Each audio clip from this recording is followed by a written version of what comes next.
அனைவருக்கும் வணக்கம். இன்றைய சிறப்பு நேர்காணலில் நம்மோடு ஸ்டாலின் பாரதி அவர்கள் இணைந்திருக்கிறார். நிறைய விஷயங்கள் பேச போகிறோம். குறிப்பாக என்னன்னா, எடப்பாடி அவர்களுடைய பிரச்சாரம் தொடர்ச்சியாக நாளுக்கு நாள் வந்துட்டு எல்லாரையும் ஈர்த்துக்கிட்டு இருக்கு. நீங்கள் எப்படி பார்க்குறீங்க? அது ஒரு சிறப்பான விடயம் தான். ஏன்னா ஏற்கனவே எடப்பாடி பழனிசாமி அவர்கள் மக்களுடைய பார்வையிலேருந்து தனக்கான பிரச்சனைகளை முன்னெடுக்கிறார். தன்னுடைய கட்சிக்கான பிரச்சாரங்களை முன்னெடுக்கிறார். நீங்கள் நேர எதிரே திமுக பார்த்தீங்கன்னா அவங்க அப்படிலாம் முன்னெடுக்கல, மக்களுடைய பார்வையிலேருந்து முன்னெடுக்கல. ஆனால் அவங்க என்ன சொல்கிறாங்கன்னா, அனைத்தும் அனைவருக்குமான ஆட்சி. ஐயா முதல்வர் எல்லாருக்கும் அப்பாவாக இருக்கிறாரு, பெண்களுக்கு 1000 ரூபா கொடுத்தாரு, உரிமை தொகை கொடுத்துருக்கிறாரு, அதை கொடுத்துருக்கிறாரு, இதை கொடுத்துருக்கிறாருன்னு மக்கள் திணிக்கிறாங்க. ஓட்டு போடு ஓட்டு போடு என்று திணிக்கிறாங்களே தவிர மக்கள் பார்வையிலேருந்து அவங்களுடைய பிரச்சாரத்தையோ அரசியலையோ முன்னெடுக்கல. ஆனால் ஐயா எடப்பாடி பழனிசாமி அவர்களும் அதிமுக என்கிற கட்சியும் மக்களுடைய பார்வையிலேருந்து பிரச்சாரத்தை முன்னெடுக்கிறாங்க. அப்படி இருக்கும்போது என்னென்னா, மக்களினுடைய வலியும் வேதனைகளும் சொல்லி புரிய வைக்கிறாங்க. 5 ஆண்டு காலத்தில் திமுக இந்த திட்டத்தை கொண்டு வந்தாங்க, இந்த திட்டம் இதில் ஃபெயிலியரு, இதில் சக்ஸஸ்ஸு, இதில் இவ்வளோ லாபம், இவ்வளோ நட்டம், மக்களுக்கு இவ்வளோ பின்னடைவு, மக்களுக்கு இவ்வளோ முன்னேற்றம் அப்படின்னு சொல்லி எடப்பாடி அவர்கள் புரிய வைக்கிறார். பாடம் எடுக்கிறார், பேசலை பாடம் எடுக்கிறார். ஆனால் இந்த திமுக அப்படி பார்த்தோம்னா எல்லாம் அப்படியே ஒப்பிச்சிடுறாங்க. அவங்களுக்கு 1000 ரூபா கொடுத்தான், 20 பேருந்து கொடுத்தான், அதை கொடுத்தான், அதனால் உதயசூரியன் சேர்ந்து ஓட்டு போட்டுரு அப்படின்ட்டு போயிடுறாங்க. ஆனால் எடப்பாடி அவர்கள் பாடம் எடுக்கிறார். எதற்காக நீங்கள் அதிமுகவுக்கு ரெட்டலைக்கு ஓட்டு போடணும், இதுதான் எடப்பாடி அவர்கள்ட்ட இருக்க ஒரு சிறப்பு. சமீபத்தில் டெல்டா மாவட்டங்களில் நிறைய போய் பிரச்சாரம் பண்ணக்கூடிய விவகாரத்தை பார்க்குறோம் நம்ம. அதில் குறிப்பாக இப்போ நேற்று பிரச்சாரம் பண்ண இடத்துல பார்த்தீங்கன்னா அந்த ஃபோட்டோ ஒன்று காமிச்சிருக்கிறாப்புல. இந்த மழை வெள்ளத்தால் பயிர்களாக நாசமான சமயத்தில் நேரடியாக போய் பார்க்காம தலைமைச் செயலகத்துக்கு வர வச்சு அந்த நெற்பயிர்களை பார்வையிட்டதை விமர்சித்து பேசியிருக்காப்புல. அது எந்த அளவுக்கு மக்கள்கிட்ட சென்றடைஞ்சிருக்குன்னு பார்க்குறீங்க? அது ஒன்றும் இல்லைண்ணா, ஐயா ஸ்டாலின் அவர்கள் மக்கள் மீது ரொம்ப அக்கறை உள்ளவர், அன்பு உள்ளவர், பண்பு உள்ளவர், அனைவருக்கும் அனைத்தும் சொல்கிறவர். அவர் தமிழ்நாட்டு மக்களுக்கெல்லாம் அப்பா இல்லையா? அதனால் என்ன பண்ணுவார், விவசாய நேரத்தில் சிமெண்ட் ரோடு போட்டு நடந்து போகிற ஆள் ஐயா மு.க. ஸ்டாலின் அவர்கள். ஐயா விஜய் என்ன பண்ணுறாரு, 41 பேர் செத்தாலும் என்ன பனையூருக்கு பாரு அப்படிங்கிறாருல. அதுபோல் ஐயா முதலமைச்சர் அவர்களும் என்ன வேணா என்ன செக்ரட்டரியேட்டுக்கு பாரு, அங்கே தான் உட்காந்துருப்பேன் அப்படிங்கிறார். அப்போ யார் என்ன சொல்கிறார் ஐயா ஸ்டாலின் அவர்கள் மறைமுகமாக, விஜய் எங்கள் வாரிசு தாண்டா, நாங்கள் ஈவேரா வழி வந்தவர்கள்ரா, தெரியாதடா எங்களை பற்றி என்று ஐயா ஸ்டாலின் அவர்கள் மறைமுகமாக ஐயா விஜய் அவர்களும் நம்ம மாப்பிள்ளை தான் அவர் என்று காமிக்கிறாங்க.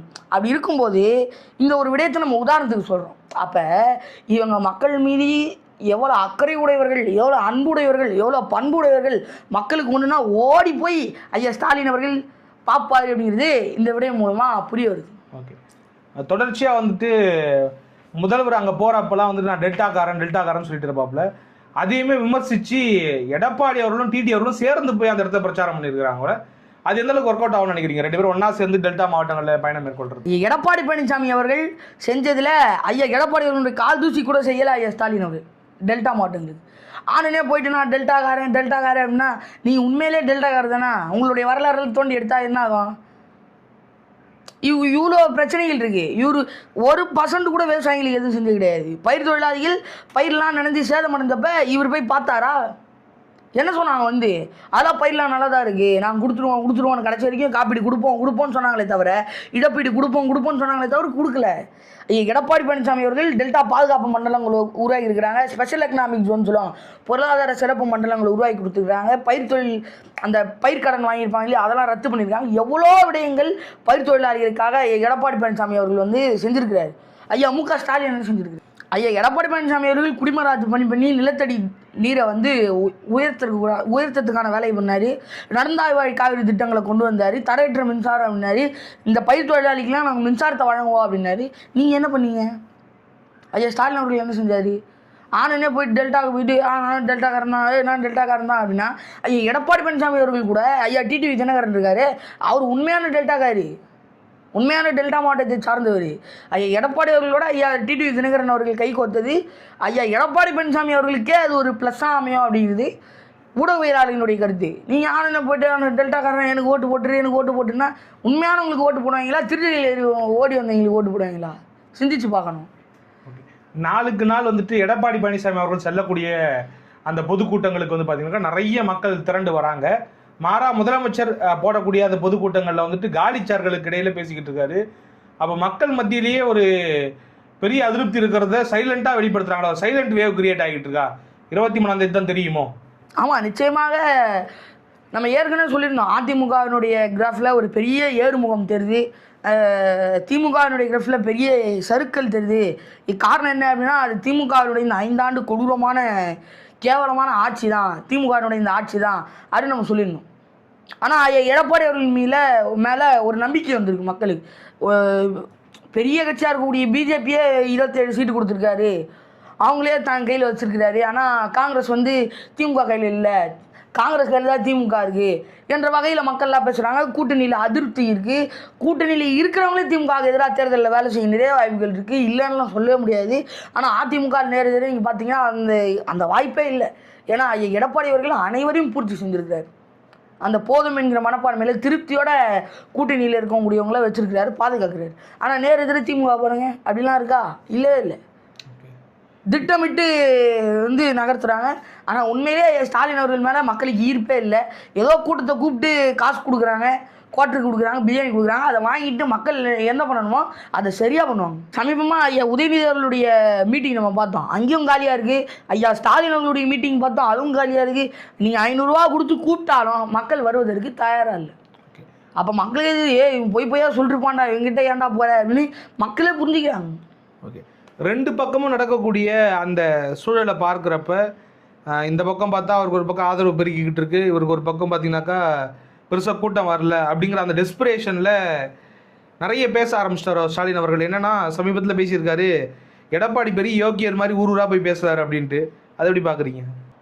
இல்லை, ஐயா ஸ்டாலின் அவர்கள் வந்து ஐயா எடப்பாடி பழனிசாமி அவர்களை பார்த்து கேள்வி எழுப்புறாரு. ஐயா ஸ்டாலின் அவர்கள் மிக யோகியமானவரா? ஐயா ஸ்டாலின் அவர்களுடைய குடும்பம் மிக யோகியமான குடும்பமா? ரொம்ப நல்ல குடும்பமா? நாங்கள் ஊழலே பண்ணலாங்க, நாங்கள் திருடனுமே பண்ணலாங்க, நாங்கள் பணக்காரர்களே ஒருத்தரான ஆனது எங்கள் தற்சார்பு உழைப்பால் நாங்கள் முன்னே வந்தவங்க, ரோல்ஸ் ராய்ஸ் காரெலாம் எங்களுக்கு ஒருத்தர் கிஃப்ட் பண்ணுதுங்க அப்படிங்கிறீங்களா? எப்படி ஊழல் பண்ணி தானே வந்தது? ஐயா ஸ்டாலின் அவர்களுக்கு என்ன தகுதி இருக்கா ஐயா எடப்பாடி பழனிசாமி அவர்களுக்கு கேட்க யோகியனாண்டு? முதல்ல ஐயா ஸ்டாலின் அவர்கள் யோகியனாக இருக்கணும், அவர் குடும்பம் யோகியமாக இருக்கணும், அப்புறம் அவங்கள பார்த்து கேட்கணும் நீ யோகியனான்னு. முதல்ல அவங்களே யோகியனா இல்லை, அப்புறம் அவங்கள பார்த்து ஐயா எடப்பாடி பார்த்து யோகியனான்னு கேட்டால் என்ன அர்த்தம்? ஓகே, நிறைய சிட்டிங் எம்எல்ஏஸ் வந்துட்டு பிரச்சாரத்துக்கு போகிறாங்க, திரும்பி அவங்களுக்கு சீட்டு கொடுத்துருக்காங்க திமுகவில்.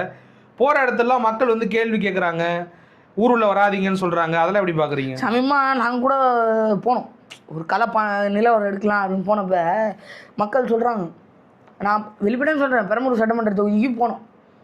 அங்கே போய் கேட்குறோம், அவங்க இப்போ தெரியும் உங்களுக்கு கரண்ட் எம்எல்ஏ யார் அப்படின்ட்டு, ஆர்டி சேகர் அவர்கள்.